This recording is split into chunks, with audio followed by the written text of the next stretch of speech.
Nosso companheiro Gilberto, com atenção, para receber as informações que ele nos transmitirá.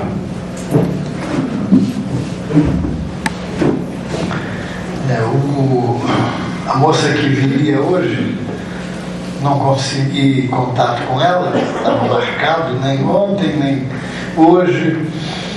E há um tempo atrás, quando acontecia isso, eu suava frio, ficava um pouco nervoso, mas eu fui acostumando, e a idade também pesando, né? Então hoje eu não suo frio, nem fico nervoso. Mas a sua paciência, pedindo licença do Elimar, né? O Eurípides, porque Eurípides ele tem uma coisa que me conforta: eu sou radical na hora de começar. Agora, na hora de terminar, não é muito, não tem muita importância terminar 5 minutos menos ou mais. Aliás, é um dos poucos, talvez o único, Jadiel pode atestar, sempre que é flexível no terminar. Então, mas o Eurípides era radical. Às 4 da manhã ele ia para o seu gabinete, fazia uma prece e começava a receber o remédio do receituário que ia mandar pelo correio. Depois recebia o receituário do pessoal que estava ali na fila. Às vezes, o pessoal entrava e dizia: não precisa dizer nada, já dava a receita pronta e saía pela outra porta. Mas na hora que ele fechava, fez a prece final, acabou o serviço, fez a prece de encerramento, aí ele era disciplinado. Quando estava fechando a farmácia, chegou um moço do interior com um cavalo, com um vidrinho na mão. Não, remédio para minha mulher que acabou. Ela melhorou, mas não melhorou muito. Então eu queria que o senhor me desse mais remédio. Ele falou: olha, meu filho, hoje já terminamos. Já fizemos a prece de encerramento, provavelmente os benfeitores já partiram. Mas eu vim de longe e ela está precisando do remédio, mas meu amigo, infelizmente, nós já fizemos a prece final. Nós somos disciplinados. Aí o moço disse um palavrão, pegou o vidrinho e jogou nas costas de Eurípides, que tinha virado para fechar a farmácia. Aí todo mundo ficou olhando para ele para ver a reação dele, né? Bom, aí o evangelho entrou em ação. Eurípides abaixou, apanhou o vidrinho e perguntou: como é mesmo o nome da nossa irmã? E deu o remédio para ele. Então as pessoas de paciência, né, agem com paciência. Uma senhora evangélica, boníssima, e que tinha uma particularidade igual aos espíritas, viu, Jadiel? Igual aos espíritas. Não falava mal dos outros, não criticava os outros, igual aos espíritas. Então, a comunidade católica, os rapazes, amigos dos netos, vamos testar a avó, ela era conhecida como vó, vamos testar a avó para ver se ela é mesmo firme. Aí um deles chegou para ela: vó, o que a senhora acha do diabo? Protestante, né?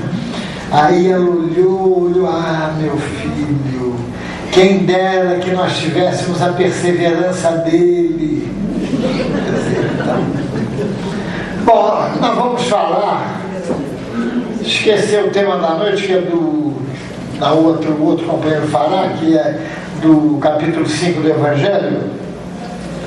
Então, como amanhã faz 4 anos que o Francisco Cândido Xavier desencarnou, foi no dia 30 de junho de 2002, lembram? 2 alegrias. Aqui na terra do Oiapoque, ao Chuí, o povo comemorando a conquista da Copa do Mundo. E num quartinho simples, em Uberaba, pobre, o Chico e talvez 2 ou 3 a serviçal, a companheira que foi com ele até o final, o sobrinho, ele desencarnava para promover uma alegria no céu, uma alegria que era indefinível para as nossas palavras. Então nós vamos Chico, fundador da nossa casa, temos muitas lembranças.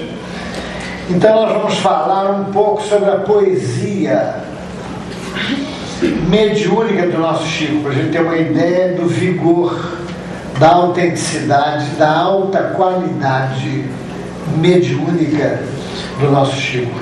Porque a mediunidade poética é a mais difícil, segundo os próprios médiuns, os pesquisadores. E o Chico começou pela mediunidade poética, com o Parnaso de Alentulo. Então, Augusto dos Anjos, homem, disse o seguinte: sou uma sombra, venho de outras eras, do cosmopolitismo das monedas, polipo de recônditas reentrâncias, larva do caos telúrico procedo, da escuridão do cósmico segredo, da substância de todas as substâncias. Entenderam? Eu também não. Bom, Augusto dos Anjos, homem, escreveu isso. Agora, Augusto dos Anjos, espírito, pelo lápis de Chico Xavier. De onde venho?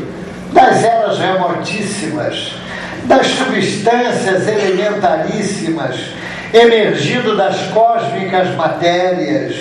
Venho dos invisíveis protozoários, da confusão dos seres embrionários, das células primevas das bactérias. Venho da fonte eterna das origens, no turbilhão de todas as vertigens, em mil transmutações fundas e enormes, do silêncio da mônada invisível, do tétro e fundo abismo negro e horrível, vitalizando corpos multiformes. Entenderam? Eu também não.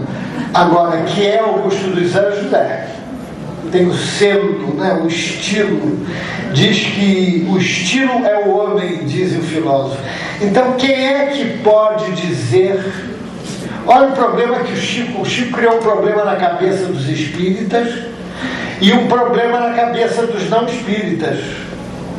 Porque já imaginou e nós vamos ver mais na frente, crítico literário, especialista em Augusto dos Anjos, diria perfeitamente que é Augusto dos Anjos.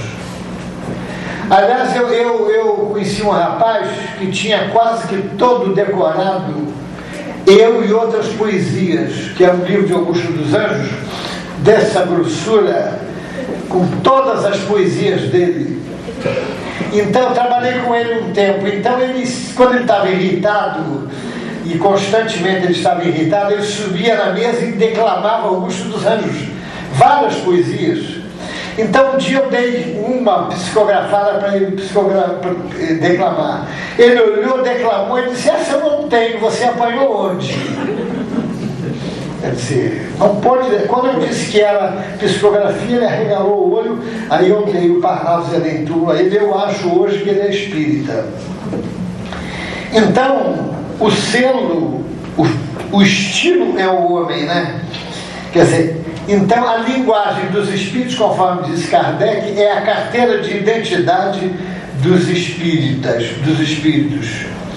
Então as poesias podem ser divididas em dois setores básicos na obra do Chico: as de identificação, contidas no Parnaso, e as de comunicação, como as de Antologia dos Imortais. São dois livros que nós temos aí na livraria.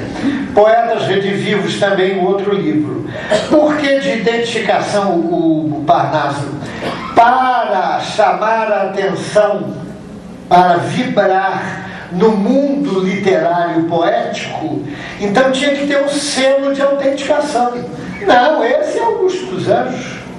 Esse é Castro Alves, não há como negar que não seja Castro Alves. Então as primeiras poesias recebidas pelo Chico foram os poetas portugueses e brasileiros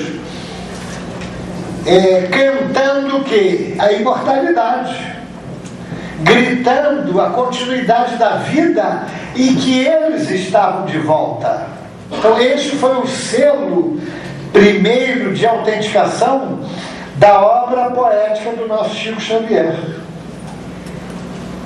Então, em Castro Alves, por exemplo, nós notamos o mesmo ritmo, olha só, a mesma cadência épica nos versos de Marchemos. Olha só, quem conhece Marchemos ou quem não conhece pode pegar lá e vai ver. Há mistérios peregrinos nos mistérios dos destinos que nos mandam renascer. Da luz do Criador nascemos, múltiplas vidas vivemos, para a mesma luz volver. Então isso é Castro Alves pelo lápis do Chico. Quer dizer, em Vozes da África vamos observar o mesmo ritmo contido nesses versos aqui. Em Emílio de Menezes foi um poeta, gozador, humorista, desencarnado no Rio de Janeiro, gozando da fama da confeitaria Colombo. Poeta de verve humorística, trouxe sua carteira de identidade se apresentando. Olha só o que ele disse como espírito: eu mesmo estou a ignorar se posso chamar-me ainda Emílio de Menezes, procurando tomar o tempo vosso, recitando epigramas descorteses. Como hei de versejar? Rimas em osso são difíceis, contudo, de outras vezes, eu sabia rezar o Padre Nosso e unir meus versos como irmãos siameses. Como hei de aparecer? O que é impossível é ser um santarrão inconcebível, trazendo as luzes do Evangelho às gentes. Sou o Emílio, distante da garrafa, mas que não se entristece nem se abafa, longe das anedotas indecentes. Um dia o Emílio de Menezes estava no banco do bonde, mas por coincidência, acho que ele pesava uns 100 quilos. Tinha duas senhoras também pesando em torno dos 100, 120 quilos e um senhor também. Os quatro no banco. Aí o banco não aguentou e cedeu. E aí ele começou a rir. Ele ria muito, uma senhora chamou a atenção dele: mas como? A gente cai e o senhor fica rindo? Não, eu estou rindo, não é disso, não. É a primeira vez que eu vejo um banco quebrar por excesso de fundos. Então, Emílio de Menezes, que tinha essa verve, deixou a mesma verve do Parnaso, não é? O Chico confundiu o estilo literário. Como é que podia negar Augusto dos Anjos? A suavidade de Guerra Junqueiro, olha só. Pairava na amplidão estranho resplendor. A natureza inteira em lúcida poesia repousava feliz nas preces da harmonia. Era o festim do amor no firmamento em luz, que celebrava a grandeza de uma alma que voltava ao redil de Jesus. Euríclides Formiga, eu estava uma vez em Uberaba, na casa do Chico, pela primeira e única vez, 6 meses, não, tinha uns 8 meses depois que o Euríclides Formiga desencarnou. E ele e o Euríclides Formiga foram um médium, amigo do Chico, mas ele só trabalhou na mediunidade nos 15 últimos anos da vida dele. Ele era fiscal da fazenda, era boêmio, gostava de uísque, então ele relutava com esse negócio de espiritismo, mediunidade, mas ele tinha uma vidência, ele tinha uma mediunidade estuante. Então, nos últimos 15 anos da vida dele, ele se entregou à mediunidade, muito ajudado pela esposa. A esposa ajudou muito. E se tornou amigo do Chico, ia sempre em Uberaba.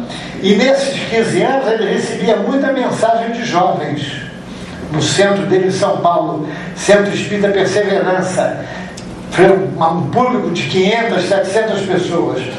E então o Chico contou que na primeira vez, aos 6 meses de desencarnado, quando a esposa dele foi lá, a viúva do Euríclides, então ele mandou uma mensagem para ela, agradecendo tudo que ela tinha feito por ele, para ajudá-lo na mediunidade, no espiritismo, mas uma coisa ela não tinha conseguido ajudá-lo.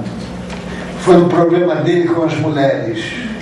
E ele disse, para provar que é o formiga, então ele disse um versinho que eu anotei, e não existe em livro nenhum. Em nenhum livro tem esse versinho. Ele disse assim, nas lutas que tenho visto, a maior que me requer é servir a Jesus Cristo com tentação de mulher. A viúva deu um soco na mesa e disse, é o formiga. Confirmando.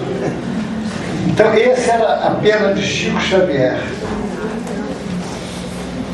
Então, os versadores, agora já em Antologia dos Imortais, o outro livro, os versadores ali contidos, quase sem exceção, buscaram a ter-se a confirmação do continuismo da vida após a morte do corpo físico e os consoladores ensinos da doutrina. Porque no Parnaso, eles fizeram questão de gritar a eles mesmos, a personalidade deles. Somos nós que estamos aqui. Já no Antologia, não.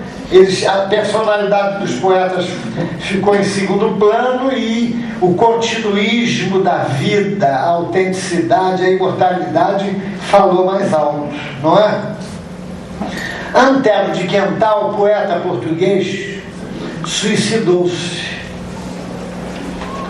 Então, logo que ele pôde, porque o que o suicida quer, a rigor? O suicida só tem uma coisa na mente: apagar o problema. Ele quer apagar o problema. Aquele problema que atormenta ele, seja de que natureza for, ele quer suprimir, tirar o problema da cabeça dele. Então ele imagina que matando o corpo, ele mata o problema. Lê do engano. Já viu aquele boneco? Antigamente tinha, era um tubo, acho que era eu ouvi falar, acho que foi no tempo do Afrânio, né, Afrânio? Aquele tubo que tinha um boneco com uma mola, a gente tirava a tampa, aquele boneco pulava e todo mundo tomava um susto, não é? Então, quando a pessoa se suicida, acontece isso com a consciência, só que em grau superlativo, 1000 vezes pior. Porque o corpo, gente, é um abafador do espírito. Quem é que lembra aí de uma queda moral, de um problema, de uma culpa da última encarnação? Levanta o braço. Quem é que lembra? Ninguém. Por isso que os desencarnados sofredores têm inveja dos encarnados. Os desencarnados sofredores têm inveja dos encarnados. Por que eles têm inveja? Um doce pago pelo Fernando. Por que eles têm? Vamos falar 10 de cada vez para a gente identificar. Não lembra o esquecimento, gente. O esquecimento. Então, o suicida libera a consciência e os dramas, os problemas deles ficam 1000 vezes mais intensos. Está lá no Livro dos Espíritos. As penas e os gozos da criatura sem o corpo do espírito são 1000 vezes mais intensos. Então, gente, vamos tomar vitamina, fazer dieta, ficando por aqui, porque por aqui é tirar férias, né? A gente pode estar aqui rindo e o espírito lá na televisão querendo ver se aquela velha vai resolver mesmo o problema da belíssima da filha. Não é? E a gente está aqui rindo, olhando, esse homem não para de falar. Não é? Quer dizer, o espírito lá e o corpo aqui. Agora, do lado de lá não tem corpo. É só espírito e espírito. Então, Antero de Quental, logo que se conscientizou, escreveu: ó morte, eu te adorei como se foras o fim da sinuosa e negra estrada, onde habitasse a eterna paz do nada, as agonias desconsoladoras. Quer dizer, ele queria a paz, queria o silêncio, queria o esquecimento. Eras tua visão idolatrada, que sorria na dor das minhas horas, visão de tristes faces cismadoras, nos crepes do silêncio amortalhada. Busquei-te eu que trazia a alma já morta, escorraçada no sofrimento, batendo alucinado a tua porta. Escancaraste a porta escura e fria, por onde penetrei no sofrimento, numa senda mais triste e mais sombria. Quer dizer, então vejam, ele quis uma coisa e obteve uma decepção, obteve exatamente o contrário daquilo que ele quis esquecer, não é? A problemática dos vícios e dos desregramentos, das paixões, seus efeitos nas células do perispírito, trilhões de células funcionando como um verdadeiro ímã, prendendo o espírito à matéria densa. Então, olha só, isso é para ver a qualidade da psicografia do Chico, porque o médium participa da comunicação, mas o Chico, em tese, era a exceção. Por quê? Porque ele participava passivamente, ou seja, ele não colocava nada dele no pensamento do espírito. Ele pegava o pensamento do espírito e passava para o homem exatamente igual como o espírito trazia. Só há uma fase do Chico que a gente observa, como está no livro dos médiuns, a participação do médium na comunicação. Qual foi a fase da psicografia do Chico em que a gente observa nitidamente o estilo redacional do Chico? E isso teve um motivo e uma razão. Mas os fatos e os números e os nomes eram completamente autênticos. Qual foi essa fase da psicografia do Chico que aconteceu isso? Se a gente pegar aqueles livros dos jovens desencarnados, nós vamos observar o quê?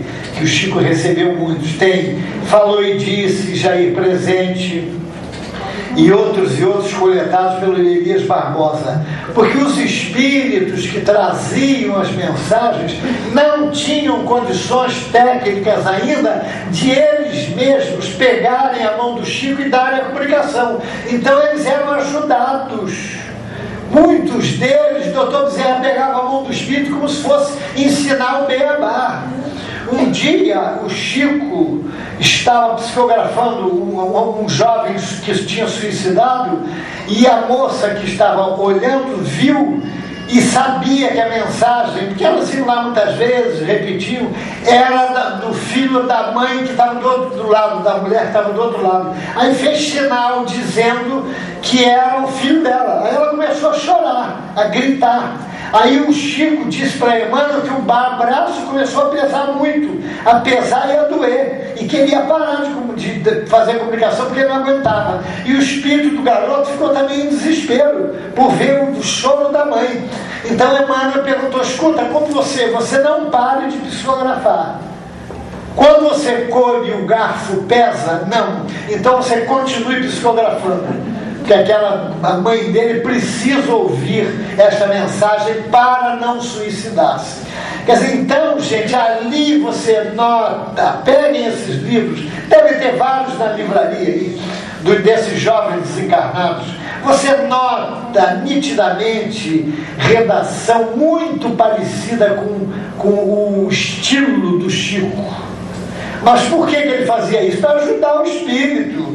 Então ali entrava o pensamento do médium, mas os fatos, os nomes, que ele tinha o cuidado de mandar sempre verificar a autenticidade, isso não tinha um erro. Então, para provar a autenticidade do Chico, que pegava o pensamento do espírito aqui e trazia vivo para cá, um poema do Honório Armon. Honório Armon foi um poeta cultíssimo de Barbacena, que ganhava prêmios, nunca saiu de Barbacena, e mandou uma mensagem pelo Chico sobre o vício do ópio. O nome é Doente e Doente. Eu fui ao dicionário 12 vezes para entender o soneto. Larga o monstro na cova a carcaça defunta. Em outras palavras, morreu. O piômano em fúria o tronco se lhe arqueia. Torna errático a tasca em volúpia sem peia. Ardiloso vampiro esgargala-se e assunta.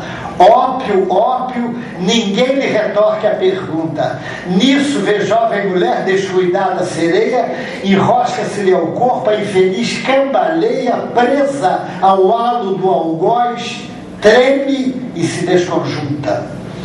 Boca jungida a boca afinam-se sem custo e fumam, sorvendo os dois por narguilé combusto, ópio e mais ópio, o anseio não se acaba. Narguilé é aquele cachimbinho do judeu que parece uma vírgula, um ponto de interrogação, então ele trouxe até isso.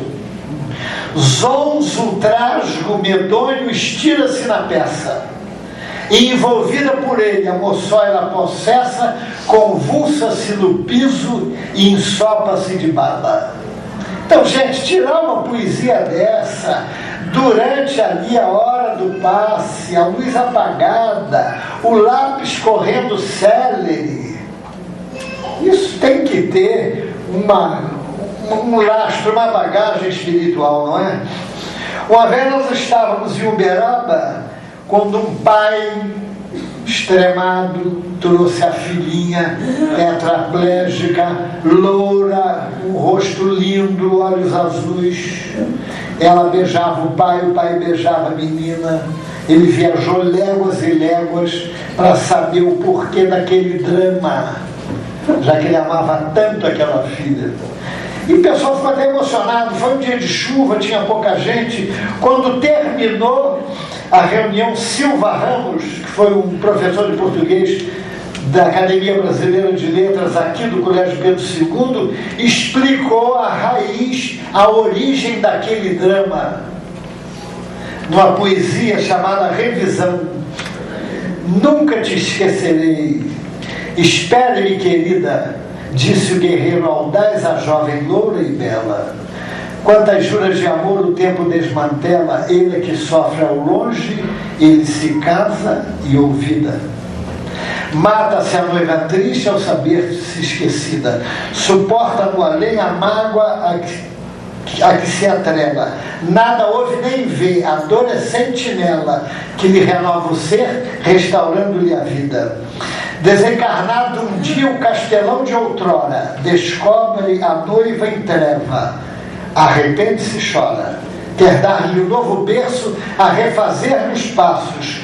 Hoje em sítio singelo é um pai atento e amigo, cultiva o solo em paz e carrega consigo uma filhinha cega a lhe sorrir nos braços. Então vejam, quer dizer, a autenticidade da mensagem, da informação, porque os espíritos pegavam a soma do sofrimento, das necessidades ali da reunião para darem as suas palavras, não é? E sobre a lei de causa e efeito, Emmanuel diz que nós temos duas pomadas para curar o nosso destino: a pomada da dor e a pomada do amor. Um dia um morador perguntou ao Chico: Chico, o que é que a gente precisa fazer para evoluir o espírito? Aí o Chico falou: verter água, meu filho, verter água. Aí, mas eu faço uma pergunta filosófica ao Chico e ele diz que eu tenho que verter água. Mas que água, Chico? A água do suor e a água das lágrimas. São os dois caminhos únicos para que o espírito cresça, né? Então um dia, eu conheci esse problema bem de perto. Um dia, também as pessoas em Uberaba falando muito sobre a lei de causa e efeito, e um fazendeiro também sofrido, querendo saber se era verdade esse problema da reencarnação, que ele tinha vários dramas dentro da casa dele, e volta Silva Ramos e explica a lei de causa e efeito. Bate, ordena o senhor, em subido mirante, ao capataz que espanca o escravo fugitivo. Bate mais, e o mísero cativo estorcega-se e geme ao látego triunfante. Esse vem, outro vai, a mesma voz troante, ao rebenque feroz o mesmo olhar altivo. Cada servo a tombar, padeça morto-vivo, cada corpo a cair, nunca mais se levante. Morre o Senhor um dia e, espírito culpado, em pranto roga a Deus lhe corrija o passado. Renasce e serve ao bem atormentado embora. Hoje em leito fidalgo, a dor lhe impede a fala. Sente no peito em fogo o relho da senzala. E estorcega-se e geme ao câncer que o devora. Quer dizer, então a explicação à lei de causa e efeito. Bom, gente, não vamos pensar que todo mundo que tem câncer é que teve um problema igual a esse, não é? Na medida que o espírito vai crescendo em entendimento, em conhecimento e responsabilidade, ele vai caminhando mais para trás no conhecimento, do seu passado. E aí ele quer crescer, mas tem uma nódoa, tem um ponto escuro impedindo o seu crescimento. Então ele pede, suplica a Deus resgatar aquele ponto, apagar aquele ponto obscuro para poder continuar crescendo. Então um dia, nos céus de Paris, num avião turco, Leila Diniz, festejada na época, isso acho que foi em março de setembro de 74, e Agostinho dos Santos, cantor, estava no avião que caiu. 15 dias depois em Uberaba foi aquela comoção também, aquela emoção, e tinha chovido, tinha pouca gente. Então o próprio Silva Ramos veio depois e explicou a raiz daquele drama, daquele acidente. Olha só, gente, a natureza aponta a culpa que começa. Em cidade praiana, a legião pirata desembarca, saqueia, humilha, fere e mata. Por nada se detém, por mais que se lhe peça. Quantos corpos ao mar sobre golpes apressa, incêndios e orações no horror que se desata. Depois o vinho e prazer, os botins de ouro e prata, e as horas avançando ao tempo que não cessa. Os séculos se vão marchando entre luz e treva. Um dia em mar aéreo, enorme nave leva os piratas de outrora e a justiça divina. Surge a morte no ar, a aflição se renova. Preces, gemidos e ais de corações em prova, e a natureza apaga a culpa que termina. Então vejam, quanto tempo desse gesto de pirataria a misericórdia divina esperou para que aqueles espíritos tivessem condições de quitar-se com a vida. Olha a misericórdia divina. A justiça não se faz sentir sem o envolvimento e o amparo da misericórdia. Então Deus, a lei, permitiu que eles reunissem recursos íntimos, psíquicos e de conhecimento para então só depois pagarem aquele débito. E diz Herculano Pires que se nós tivéssemos consciência dos nossos débitos imediatos, nós ficaríamos esmagados, os nossos espíritos seriam esmagados pelo peso da culpa. Então a natureza, a misericórdia permite que a gente esqueça, reúna recursos para depois lá na frente pagar, não é? Bom, a única religião que fala em trabalho é o Espiritismo. Já imaginaram isso? Quer dizer, a única religião que fala em trabalho como fator de cura é o Espiritismo. Por isso que as criaturas batem as portas da casa espírita, bom, interessadas, a grande maioria, em saber o diagnóstico e não querer tomar o remédio, não é? Aí quando chega aqui e o povo diz, ó, você tem que trabalhar. Trabalhar é no trabalho que você vai ficar boa. Eu trabalhar, então um dia uma senhora chegou com o corpo todo doído lá em Uberaba. Chico, eu estou com o meu corpo cheio de dor, me dá um remédio aí, Chico. O Chico olhou para ela, olhou e falou, minha filha, se filia à campanha do quilo. Ela pensou, meu Deus do céu, com o corpo cheio de dor, e esse homem manda eu carregar peso? Mas ela foi, confiou. 6 meses depois voltou toda alegre. Chico, aquelas dores sumiram. Minha filha, que bom, hein? Aí quando ela saiu, o Chico disse para uma amiga, quem fazia aquelas dores era um obsessor. Então ela passou a trabalhar no bem, o obsessor foi embora. Porque olha, gente, o obsessor é preguiçoso, não gosta de trabalhar. Não gosta de trabalho, ele fica irritado quando vê a pessoa trabalhando. Um dia o Chico estava ali, eu não gosto de música clássica. Quando vocês sentirem a presença de algum espírito querendo perturbar, bota a música clássica alta, eles vão embora. Eles não gostam de banho frio, música clássica e trabalho. Eu receitei para uma moça banho frio, que sentia muita influência, né? Bom, ela ficou livre da influência, mas pegou um baita resfriado. Aí eu dei vitamina C, né, para equilibrar. Um dia o Chico psicografava, essa foi para acordar aqueles que estavam sonolentos, quase dormindo. Então um dia o Chico estava lá psicografando novinho ainda, na casa dele, Pedro Leopoldo, a janela aberta, e a vitrola, naquele tempo era vitrola, no último volume, tocando Mozart.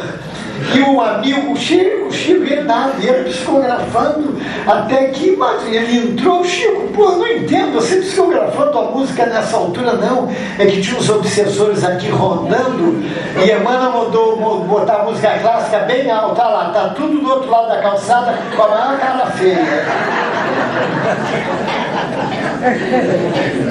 Então, gente, se vocês forem lá em casa e olharem de longe música clássica, não se assustem, sou eu me defendendo. Bom, então o povo vem aqui atrás de um diagnóstico e não de um remédio. Então, o Cornélio Pires, pela psicografia do Chico, registrou isso. Foi na sessão de cura de Adão Borro, João do Lelé chegara carregado, trocara a jerebita pelo gado e queria uma esmola de socorro. Clamou chorando ao guia, o Mano Prado, me dá um remédio, irmão, senão eu morro. A mandiga me deixou enfeitiçado.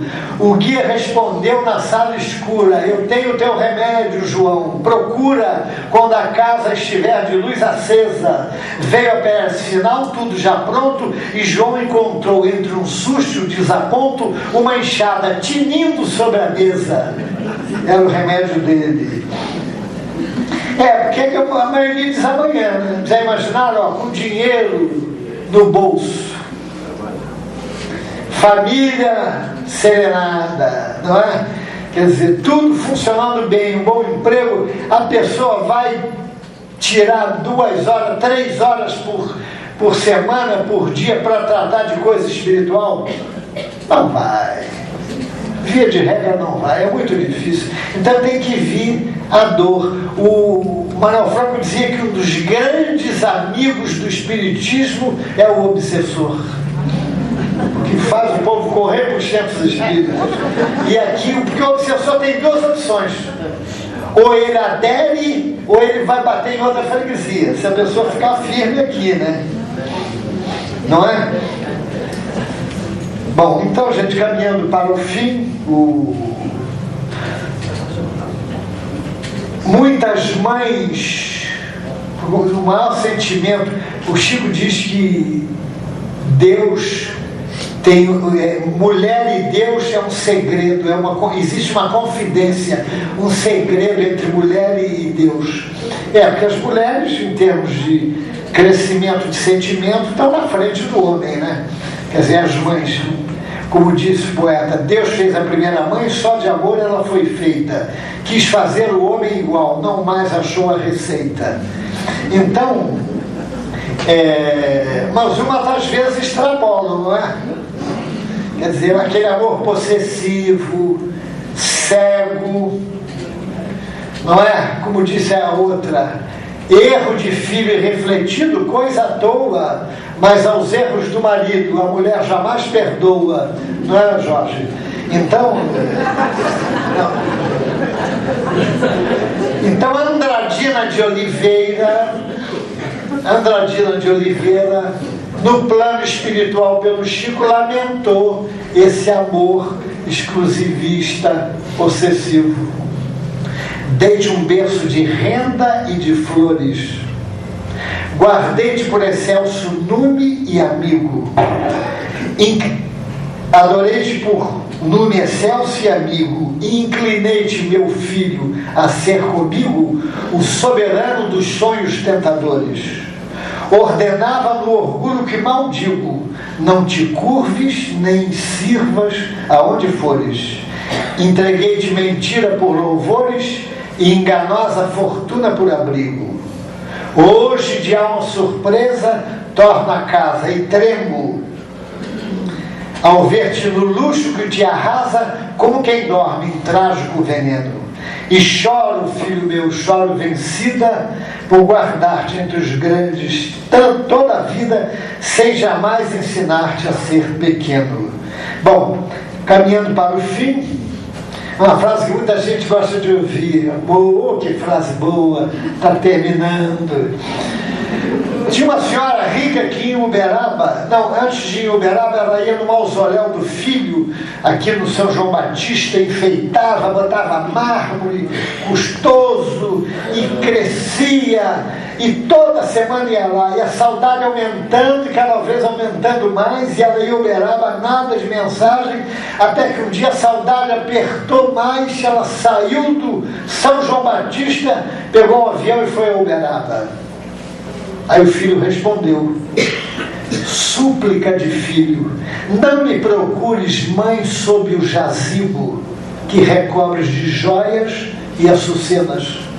Fita o campo das lágrimas terrenas, levanta-te da lousa e vem comigo. Aqui chora a viuvez amargas penas, ali geme a orfandade ao desabrigo. Erguemos para a dor um pouso amigo e as nossas dores se farão pequenas. Transformemos o luxo, mãe querida, em consolo, agasalho, pão e vida, na inspiração do bem que nos governa. E seguiremos juntos dia a dia, convertendo a saudade escura e fria em bendito calor de luz eterna. Quer dizer, quem quiser ter a aproximação dos entes queridos que desencarnaram, vamos fazer o bem pensando neles. Eles vão ficar felizes e vão se aproximar. Agora, tristeza, rancor, nada, ao contrário, afasta. Bom, e não podemos agora, terminando efetivamente, esquecer os trovadores. Houve uma época que o Chico começou a receber trovas engraçadas, o povo da instituição aí venerável ficou preocupado e quis ir em Uberaba. Chico, você está recebendo coisa muito engraçada, olha, deve ser perturbação. E os poetas mandando as coisas, afinal de contas, a alegria de Deus. Como é? Ouvi dizer que nos céus, onde a alegria passeia, não há santos com neurose, nem anjos de cara feia. Não é isso mesmo? Então vamos ver o que eles falaram, até sobre os tempos modernos. Lulu Parola: o amor é quase caçada, problemas que não deslindo, tantas mulheres caçando e tantos homens fugindo. O homem desencarnado, se procura o seu amor, logo, logo é batizado com o nome de obsessor, disse Lívio Barreto. Morrendo, fui afobado dar um beijo em Conceição, mas logo fui amarrado na sala de obsessão. Lulu Parola. E sobre os costumes modernos: Moda em moça eu não entendo e nem sei como vai indo. Decote sempre descendo e saia sempre subindo. Leandro Gomes de Barros. E os médiuns também não ficaram esquecidos. Olha só, isso é com os médiuns. Médium que foge ao trabalho claramente sem razão costuma ficar na lista das turmas de obsessão. E haja turma de obsessão, disse Quintino Cunha. Vendo o serviço aumentar, o médium Nico do Posto morreu parado na cama dizendo sofrer de encosto. Médium que larga o dever, conta sempre a mesma história, diz que o trabalho que fez foi prodígio da memória. Lourenço Prado. Bom, gente, é isso que a gente podia dizer e terminemos com uma poesia de Alta de Souza, Palavras de Caridade. Diz ela, gente, a pessoa alega que não pode, olha, a pessoa é hábil, ela chega a ser frenética em arrumar desculpas para não trabalhar. Agora, o que eles já imaginaram, o que eles pedem aos espíritos, meu Deus do céu, se os espíritos fossem atender a todos, não havia espírito que bastasse. Uma quer um marido bom, a outra quer dinheiro, a outra quer isso, a outra quer aquilo, quer a família tranquila. Pode observar, se vocês ficarem perto de um que começa a receber, quer dizer, eles não fazem nada, isso é em tese, mas pedem tudo aos espíritos. Então,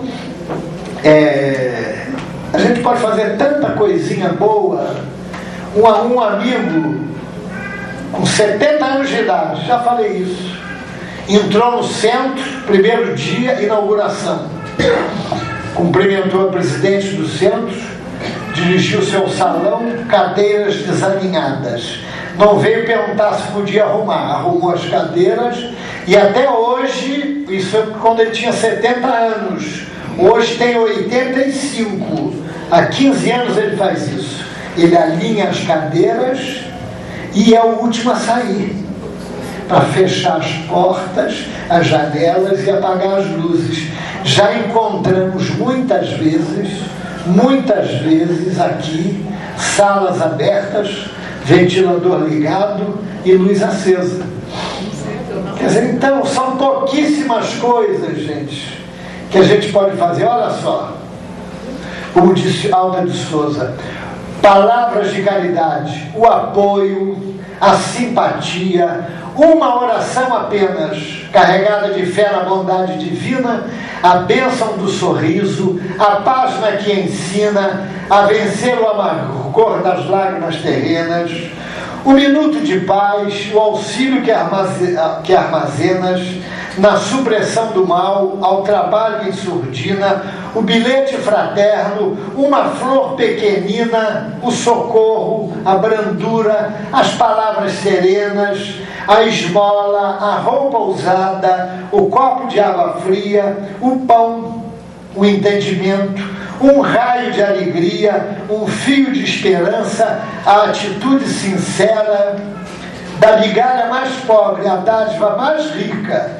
tudo aquilo que dás, a vida multiplica nos tesouros de amor da glória que te espera. Então essa é a nossa despretensiosa homenagem ao nosso Chico, e onde ele esteja possa receber o nosso pensamento.